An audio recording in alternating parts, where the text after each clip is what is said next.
Hey, welcome to the American Dream with your host, me, Tana Goertz. I'm so excited to be here every week to inspire people to live out their dream. If you know someone or have a loved one who has a dream, but it's been dead and buried, please reach out to us at the show so I can come to your city, to your loved one, and make their dream a reality.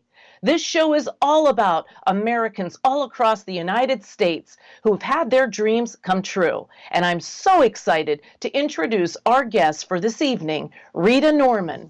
Rita is out of Ankeny, Iowa, and I had the privilege and the honor to meet Rita a few years ago. And I'd love to bring Rita onto the show so we can tell you our story where her dream, actually her son's dream, became a reality. Hi, Rita. How are you? I'm doing well. Thank you for having me. Thank you so much for being here, and I'm so excited to share with our viewers your story. Your story has touched so many people's lives, but it actually touched my life in such an impactful way that I will never forget you, your husband, and your son, Shawn. Well, thank you, Tana. That means a lot to me.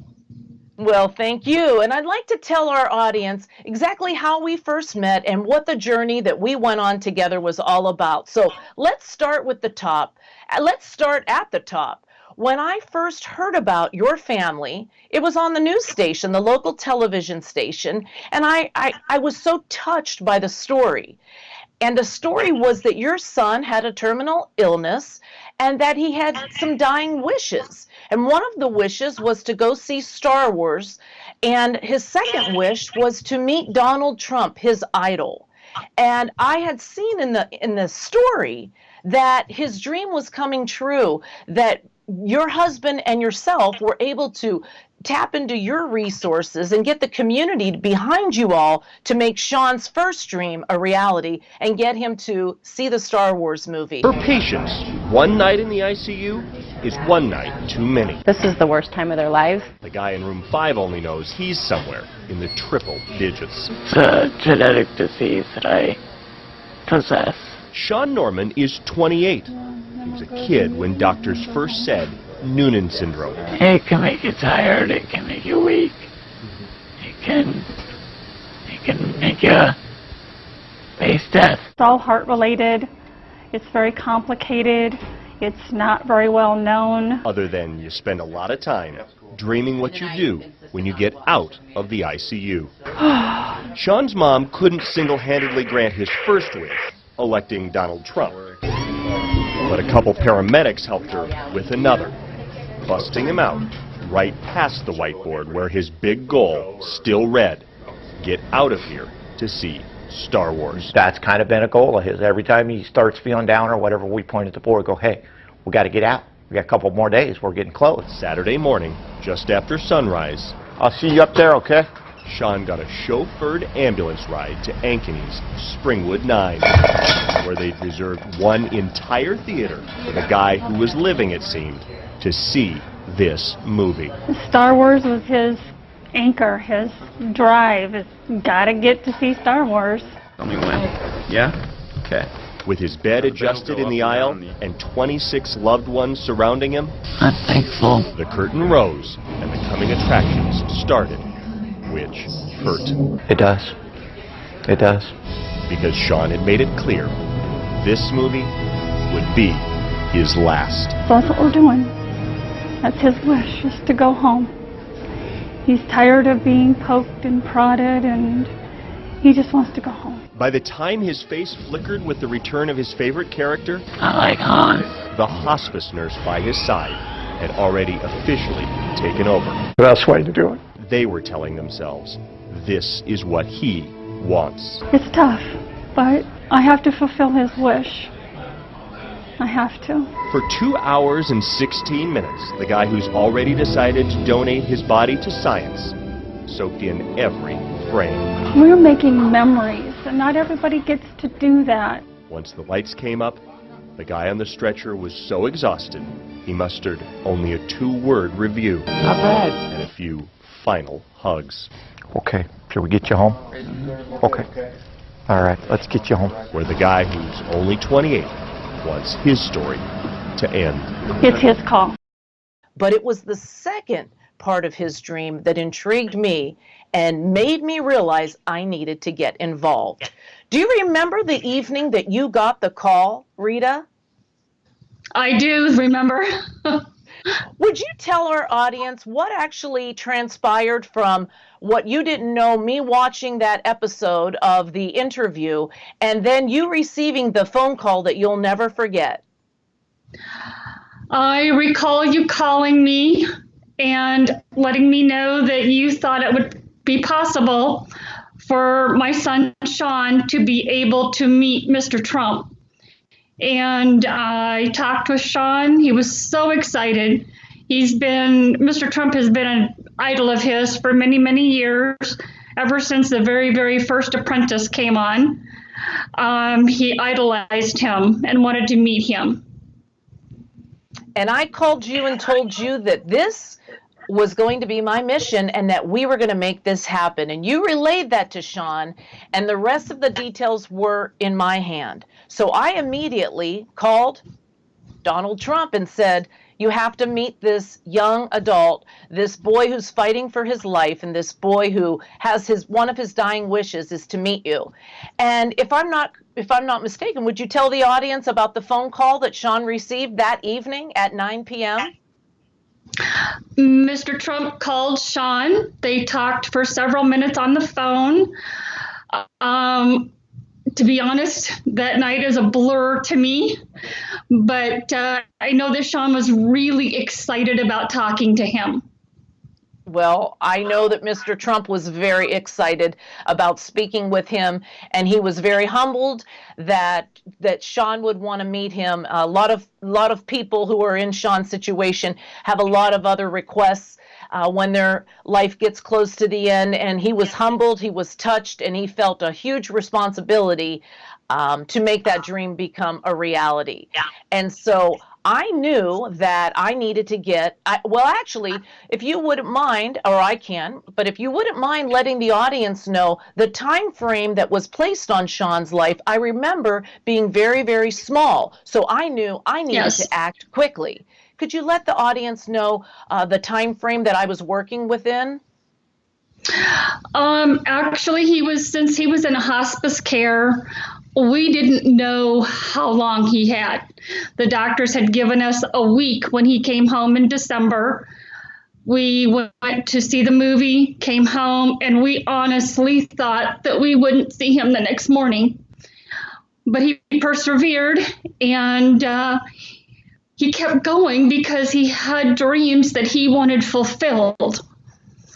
And I think that's what kept him going. And we were lucky enough to have him for 6 months. He passed away in June of the following year. I remember hearing that the desperation in your voice at the time when I made the call, and I remember the nurse's prognosis was we needed to act quickly. So I didn't want this dream to slip away. So I was in charge of, as you know, of planning Mr. Trump's schedule. And I said, we've got to get him to Iowa, but I wanted him to get to the area that was close to you. Iowa's a big state, because I knew it was very difficult for Shawn to travel with the oxygen and with the nurses and with his condition. So I made sure that we were able to make a meeting place that was very close to your home so that it wouldn't be an all-day travel and put more strain on Shawn and your family. And I'll never forget the day that I met you and Tom and Shawn. Do you remember that day at Living History Farms in Urbandale, Iowa? I do remember that day. You and several other people helped us to get Shawn inside because of all the equipment. I was just so touched by everyone coming out to the car and helping Shawn get in the wheelchair, helping Shawn get into the building, and meeting Mr. Trump. Everyone was so wonderful to us. I remember as a mother of two, observing you and Tom, and my heart was breaking at the fact that this is what your life was, that you and Tom had to go so far to just make a trip. A trip to a grocery store would be impossible almost. And myself and many of our audience watching, we take so much for granted. I take for granted that we can't get out of the house in 15 minutes to go to church. Come on already. And then when I saw you and Tom that day, I thought, wow, I wonder how long it takes them to get packed up, to get out the door, to get where they need to go. And you really inspired me to quit complaining about the simple things in life and to not take for granted our health and to not take for granted that your spouse will always be there for you. You guys were such a source of inspiration and strength for me, and I'm sure so many other people, but I was in awe of you and Tom. I loved Shawn instantly. I mean, you couldn't help but love him. He was an angel, but I loved you too. And I thought, wow, this is not easy. And you all were doing it with grace and with dignity and with class. And you were sucking it up, I'm guessing, because it didn't look easy. And I know many of times we've spoken, I've asked you, how are you doing and how did you do it? By the grace of God, he gave me the strength to keep doing it. He was my son. You do what you have to do for your children.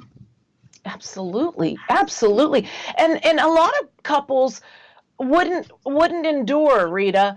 I know couples that if their husband goes out and I don't know, works too much, or if a wife complains too much and doesn't cook dinner, they're ready to cash in. They're ready to chuck their marriage. And I looked at you too and I thought, wow, I wonder what the strain must be for two working people who are trying to balance work life and have a sick child and are trying to do it. By the grace of God, you two are so strong, and I'm just so happy that you have each other. That was another thing that I took away, that I don't know if I shared that with you in the past, but I'm so happy that you and your husband have decided to stick together and stick with it, because you are a team, and you guys are the epitome of what a strong couple who's in a partnership looks like. And I want you to know that. Well, thank you, Tana. We both agreed that when we took our vows, we meant them. We really, down in our hearts, meant them. We're going to be together till we pass. That's so wonderful, and that's so refreshing, because I know people who, if someone gets sick, that's not what they signed up for. Someone gets cancer, I'm sorry, I'm not here for the long haul. And people don't mean those vows. And Rita, thank you so much for being here. I know that this is not easy for you to talk about memories, but I want you to know that I got so much strength in meeting you. And I know that you're going to help so many viewers who are watching this show who may or may not be in your current situation, but may know someone who is caring for a child who was as sick or is as sick as Shawn was.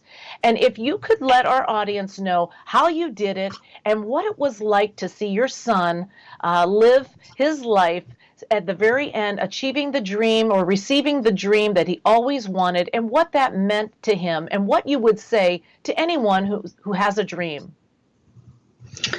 Well, I would say, Tana, that having Shawn was such a blessing.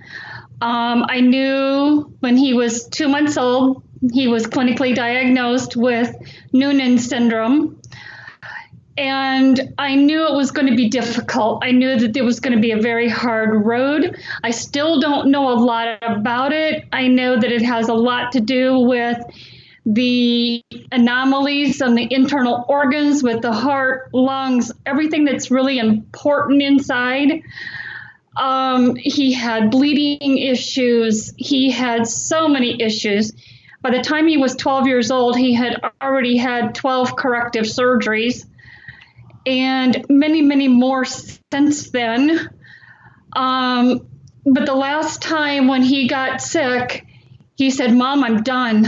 I'm just tired of being poked and prodded. I want to go home. I want you to take care of me." And I didn't know what else to do. I had to take care of him. He also knew that with this syndrome, that there's really nobody else around that we know of that has this. It's very hard to diagnose, and that he made the very difficult decision to donate his body to science. And that was really difficult for me, but I had to let him make those choices. He was an adult, and he had to make that choice. He said, "Mom, if I can help somebody else not have to go through what I'm going through, I want somebody else to learn." So he gave his body to the Des Moines Osteopathic Medicine College in town here, or in Des Moines. It's called DMU, Des Moines University. Okay. I'm familiar with that, yes. Wow. And so he gave his body to them so that the future doctors of America could study and hopefully learn and help other families. Maybe there's no cure, but to help cope and to find other resources, to find ways of staving off, maybe somehow prolonging life. I don't know. I'm just a mom who had a son. What a selfless man. What a selfless man to do that. That's so commendable, and that speaks volumes of the parenting that Shawn received from you and Tom. And you have a warrior's heart. There are so many women that are watching that are saying, wow, I want a little of Rita's strength. You are a warrior. A mother would do anything for her child, and you did. And I am so proud to know you. I am so proud to be just a very small part of all of this, and to be able to be Shawn's dream maker in a small way means the world to me, because he was worth it and you're worth it. And well, thank you, Tana. Your family was worth it. And so it was my absolute honor to be able to help your family and to be able to share Shawn's life and to be able to explain to the world how great he was and how great you both are. And what would you say to anybody watching who has a dream or has a loved one who has a dream, but they've given up on it? You can't ever give up on your dreams. There's always a way for you to find somebody to help you. Call Tana, email her. She may not have all the answers. She's got a whole lot more resources than a lot of us do. But together, we can all accomplish more. That's what a team does. So please call Tana and ask Tana if there's any way that she can help you to achieve your dream, or most importantly, a loved one's dream. That's what's most important to me, is seeing my son's dream come true. Well, you are a wonderful mother. You're a wonderful lady. And I'm honored and privileged to know you. And I cannot thank you enough for coming on the show and opening up your heart for people to see and fall in love with you. I always thought that your family was worthy. I always felt in my heart your family was loved. And I believe your family was handpicked for this experience because you both were strong enough to be able to go through it. And you're inspiring so many people, and you'll continue to inspire people. And I want to thank you so much, Rita, for being the woman that you are, and for being the mother and the wife that you are, and being the friend that you are, and actually being the American that you are. You're all around a wonderful woman, and many people will be privileged to get to know you. So I want to thank you for being a guest on the show, and I want to thank you for allowing me to be the dream maker of your son's American dream. Thank you, Tana. I thank you for helping my son's dream come true. That just speaks volumes. You are very welcome, and I do it all again. And God bless you, and God bless Tom. And I know that Shawn is in heaven right now smiling, and he's very proud of you because this was not in your character or in your comfort zone. So Shawn gave you superpowers tonight. Thank you so much, Rita. God bless you. Thank you, Tana. You're very welcome. And that's it for the American Dream. Stick around next week to see whose dream will become a reality.